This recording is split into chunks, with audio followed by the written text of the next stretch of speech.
好，我是 Jessica。今天的影片主题是年度最爱彩妆，我不知道你们有没有很期待，我自己是非常期待。很多产品是我年初就用到，然后觉得哇，怎么这么好用？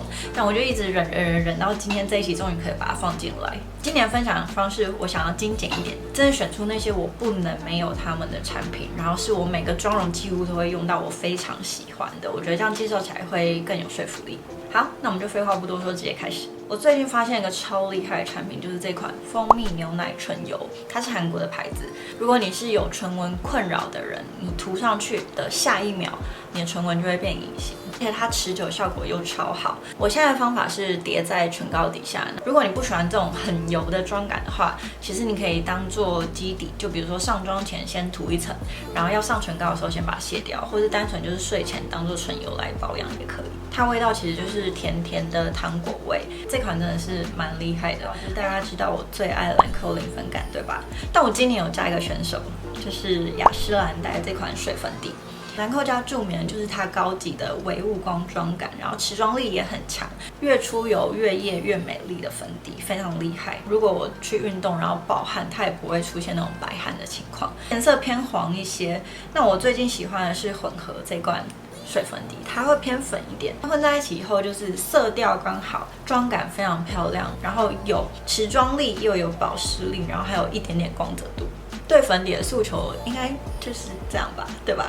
不混还好，把它们混在一起，哇，爱上。很少听大家提起，我不知道它是很冷门，大家还没发现它还是怎么样。但是我用完后，整个就是直接荣登我今年的最爱。这罐就是 Armani 的遮瑕液，它的刷头设计的也很棒，就是这种小小细细的，你可以直接涂在眼下，或是鼻翼、鼻梁、额头或嘴角这种比较细节的地方，色调调得很棒，所以我不管是眼下或是痘疤或是痘印，我用它都完全 OK。它属于中度遮瑕，但是你可以无止境叠加，因为它很轻薄，然后也不会跟任何底妆打架，画起来几乎就是你上完粉底的妆感，但是更完美一些。尤其是眼下，我觉得它蛮保湿的，所以完全不会卡细纹，只要你有定妆的话，反正就是一款我挑不到什么小毛病的遮瑕液，大家可以去试试看。我真的也要大推，它是 Charlotte Tilbury 家的液态修容。然后它很酷的是，你打开以后，它是像这种气垫，上面有个开关。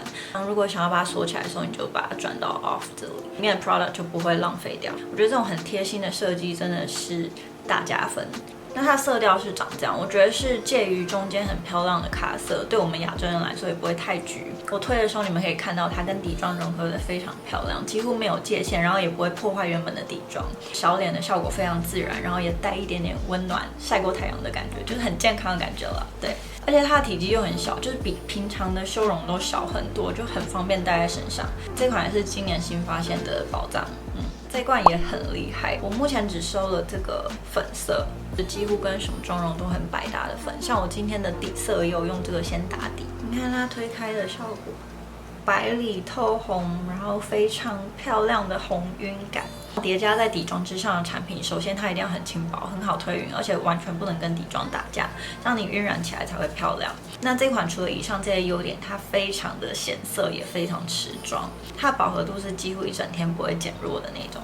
点在脸上你想要上的地方，然后再拿海绵这样把它拍开，这样的妆效是最自然。台湾目前我还没有看到，所以如果你有出国的话，记得去找这个，真的很厉害，或者海淘把它买回来。水眉笔真的是一生推，自从有了它以后，我画眉毛就是整个上升一个档次。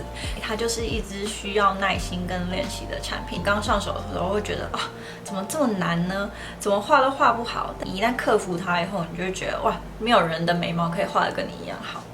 就是这么夸张，秘诀就是你越轻越好，稍微画过你的肌肤，让它产生那种若有似无的眉流感。对，越细越漂亮，笔触非常的细腻，所以它可以很清楚的勾勒出我的眉流，它也可以刻画出眉尾那种很英气的线条，所以我非常非常喜欢。Kissing 的眼线笔真的做得很棒，里头就是软硬适中，然后大小也刚好，可以勾勒出很漂亮的线条。这支的咖啡色是接近有点淡黑色了，不会那么深，不会让你眼睛有一种妆很浓的感觉，但又很好可以加深你眼睛的深邃感。眼线液这种东西就是很挑人，因为每个人出油的程度或者眼皮容易流汗程度都不一样。但这支我画的时候，它基本上就一整天都待在那里，不会跑到别的地方去，不容易晕染，也不容易脱妆，很防水、很抗汗的一款。接下来这款腮红真的是良心出品，Kimi家产品就是它虽然是开价，但是质感都一直在线。像光是它的这个外壳，我就觉得做的还不错。这才100-200块钱，然后包装这么有诚意，甚至里面还给你一个镜子。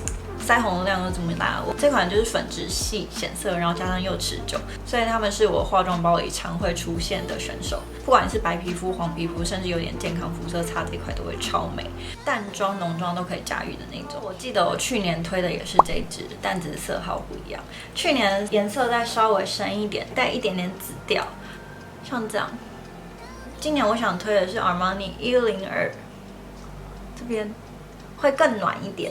这两个色号我比较少听人提起，但是它们是最常出现在我包包里的，非常的高级，非常的百搭。像我今天底下就是擦这个色号，虽然不用管男友，但是这个也是男生看得懂的颜色。今天最后一个，我记得之前也介绍过，就是 NARS 的唇油，这个色号是 Orgasm。今天的擦法是我又把它叠加在上面，所以你会发现比这个再稍微粉一点，就是因为叠了这个。它的颜色是这样。是透的，所以你可以叠加在任何的唇彩上，那可以马上让你的嘴唇变得更端、更 juicy 一点。那因为它里面含有那种很微小的珠光颗粒，视觉上让你嘴唇看起来更有丰唇的效果，超喜欢。好，以上这些就是我们今年参赛的实力派选手们。大家请服用，真的是我掏心掏肺推荐。某些程度上都改变了很多，不管是我化妆习惯或者 routine 也好，这些真的都是很棒的产品。我觉得人的喜好真的是会变，像我之前就介绍很多彩妆嘛，很多颜色，那今年就会比较偏向，好像是要把底子打好的产品。有一个说法好像是妈生感，就是天生丽质的漂亮。对，要把底子打好，然后再去加上那些色彩，才会有更加成的效果。好啦，那就希望你们还喜欢今天的分享，我们下次再见，拜拜。